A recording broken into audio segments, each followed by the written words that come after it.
Sita tayo. Honda Click B4 tsaka Honda Click B3. Ito, ginagawa yung panggilid. Yeah, gagayid lang natin. Tapos yung Click B4 ganun din.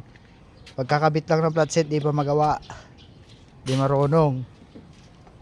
So yan, kakabit muna namin tong flat seat. Yan, kinakalas lang yung upuan. Yan.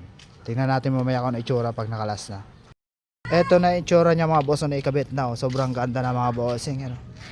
Yan, kahit maliit ka. Yan, kasi maliit yung may-ari nito, 5'3 lang eh. Yan, saktong-sakto. Naka 1 inch drop sa harap, tapos naka 295mm na Racing Boy na shock sa likod. Tapos naka flat seat yun. Saktong-sakto na. So yan mga boss, ganyan kataas oh, yan oh. Yan, 5'3 ang height niyan mga bossing. Yan, abot na niya hanggang sahig. Kahit tumayo, tayo ka nga.